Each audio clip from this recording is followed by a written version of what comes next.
Urgent Niners fan, look at what just happened. Nobody saw this coming, huh? But first, make sure to subscribe to the channel because we bring you daily videos with the latest Niners news, and don't forget to turn on notifications so you don't miss anything. 49ers top NFL draft target appears to be boiling down to these three prospects' decisions. The 49ers may have the opportunity to draft one of these three prospects when their number is called in the 2025 NFL Draft. The San Francisco 49ers don't have to overthink their initial actions in the 2025 NFL Draft. Following a large-scale exodus of well-known talent earlier in the offseason, General Manager John Lynch has openly admitted to needing the draft to infuse talent and replenish a diminished roster. With 11 picks total, including the number 11 overall selection, Lynch and Coder don't necessarily have to draft for need. At the same time, they're not in a position to make luxury picks either. The Niners' plethora of needs pretty much covers all positions. On the field, save at quarterback, provided Brock Purdy receives what'll be a lucrative contract extension. However, the defensive and offensive lines appear to be the most pressing, while holes at linebacker and within the secondary can't be overlooked either. Combing through the latest speculative reports, analysis, and suggestions, one might conclude San Francisco's top selection later this April winds up being one of these three prospects. Number 1, OT Will Campbell, LSU arm length aside, LSU offensive. Tackle Will Campbell appears pegged for superstardom at the NFL level, and there's no shortage of draft pundits who feel his shortish arms will cause any sort of problems. In the words told to ESPN's Jeremy Fowler, don't overthink it. League intel why Jalen Milroe reminds many of Justin Fields' Walter Nolan, highest ceiling in entire draft, but has concerns Will Campbell can be all-pro. Don't overthink it, Riley Leonard, more love in NFL circles than in media on the surface. It doesn't appear as if Campbell would fit an immediate need. San Francisco boasts a future Hall of Famer in left tackle Trent Williams, and it likes right tackle Colton McKivitz more than the fanbase would like to admit.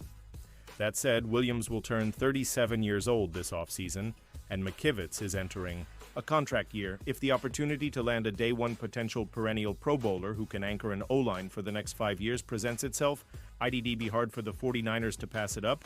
Number 2 DT Walter Nolan, Ole Miss's NBC Sports Bay Area's Matt Maiocco suggested in a recent mock draft.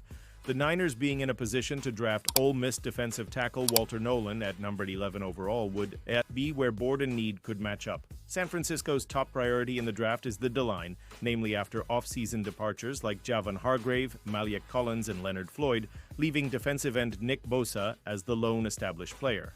With any name recognition, Nolan, as Maiocco described, is a pure disruptor on the inside, and would fill a void the 49ers haven't had since now Jacksonville Jaguars defensive tackle Arik Armstead departed after 2023, arguably since Pro Bowler DeForest Buckner left in 2020. Number 3 CB Will Johnson, Michigan on the surface.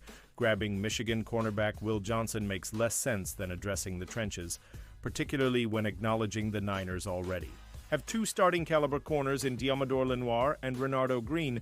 That said, Johnson projects to be one of the 2 best defensive backs in this year's class. And it should be noted how ESPN's Mel Kiper Jr. mocked the former Wolverine to San Francisco in back-to-back mocks. There's logic to selecting a cornerback first too, then worrying about the line of scrimmage later. The 2025 draft class isn't wholly deep at cornerback. There are plenty of good quality linemen, however, and a modestly solid crop of offensive tackles and guards who could be had on day 2. Grabbing Johnson suggests the 49ers would be comfortable with that mid-round talent, whereas the need for a day 1 starter on the boundary would be much harder to find once round 1 is complete. Pausing this news just to say that if you want YouTube to keep recommending the latest Niners news to you, it's very important that you leave a like on this video, thanks. Now let's get back to the news. 49ers trade up with Saints in new NFL mock. Draft this pick makes a ton of sense. The 49ers have an opportunity to draft a franchise-changing player in a couple weeks. They currently have the 11th pick. They haven't drafted this high since they traded up for Trey Lance. Instead of taking him, they could have had Penei Sewell or Jamar Chase, 2 of the best players in the NFL. So it's critical the 49ers don't whiff again, which means they could decide to trade up for a player they love. Not a quarterback this time. A difference maker at a position of need. That's why Sports Illustrated's Matt Verderame projects the 49ers to trade up 2 spots with the New Orleans Saints and take Georgia linebacker Jalen Walker with the 9th pick. The Niners are overhauling their roster to a large degree, and they could take a big swing with Walker, writes Verderame. Moving up 2 spots with the Saints, San Francisco gets a player in Walker who could either be an off-ball linebacker or an edge rusher, depending on the perspective of the coaching staff. This pick makes a ton of sense. On running downs, Walker could play Sam linebacker, which technically is a position of need. On running downs, he could play defensive end. He's only 7 pounds lighter and an inch and a half shorter than Abdul. Carter, Walker arguably is the second most explosive edge rusher in the draft behind Carter. Walker has the first step quickness and ability to bend and turn the corner that defensive line coach Chris Kokorek wants from his players. Walker seems like a perfect fit for the 49ers. Good trade. 49ers projected for major trade, tied to draft. The San Francisco 49ers have been projected by draft analyst Luke Easterling of Athlon Sports to trade their first-round pick to the Denver Broncos, who are hoping running back Ashton Jeanty of Boise State will be there for the taking. Most analysts have Jeanty going in the top 6 picks, most likely to the Las Vegas Raiders at number 6. But Denver is hoping to trade up to get into the game for Jeanty, and San Francisco is their first stop. Jeanty amassed 601 yards on the ground last season and scored 29 touchdowns on 374 carries. He is a hard north-south runner who has both bulk and speed and is the quintessential big back.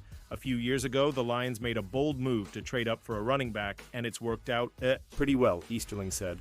Jeanty absolutely has the elite talent to make a Jahmyr Gibbs-like impact at the next level, and if he's still on the board here, the Broncos could part with a second-round pick to jump ahead of the Cowboys to land the 3-down star.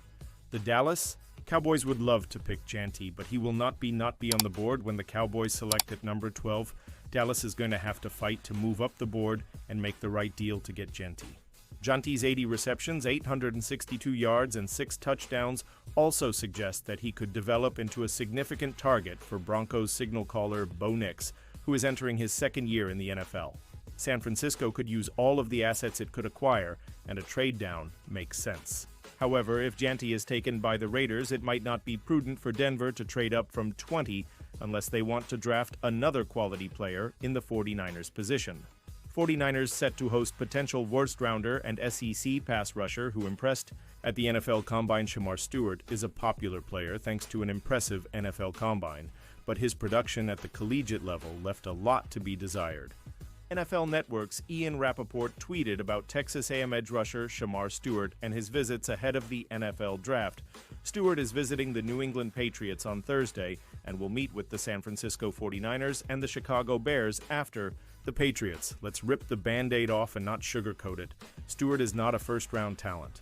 At the NFL Combine, Stewart showed up at 267 pounds. The Aggies website listed him at 290 pounds, so he dropped a bunch of weight to test well. Stewart did not disappoint at the NFL Combine. His 10-40 wingspan, vertical and broad jumps were all 90th percentile or better, but he never played at that weight, or anywhere near it, so why should it matter how he tests? Wouldn't we want to know how athletic Stewart is at, his actual playing weight? Stewart's athleticism shows up on tape, there's no denying that. He can flat out run. He makes plays down the line of scrimmage, uses his 96th percentile wingspan to his advantage when it's time to lock out against offensive tackles against the run, and can turn that 10-yard split into power with a bull rush. Stewart is talked about as if he's this budding player who is still raw. He's played nearly 1/200 snaps at Texas A&M. He was on the field a lot. When you share the field with a defensive line full of NFL prospects, how do you manage 6 sacks on 635 pass rushes? How come you only have 75 tackles in 3 seasons? Why is it that in 2 of the 3 seasons, you had double the missed tackles as quarterback hits? I understand the intrigue of Stewart's athleticism. Texas A&M moved him up and down the line of scrimmage. To his credit, Stewart had solid awareness and recognition when it came to tight ends, pulling or recognizing screens. His motor allowed him to fight over blocks and make plays. I get it. There are more negatives in Stewart's game from a player who has played as much football as he has that would suggest this is who he will always be as a player. There is zero plan for Stewart as a pass rusher. None. Too often, Hell run full speed into the offensive tackle. 8 out of 10 times, the lineman gets his hands on Stewart first.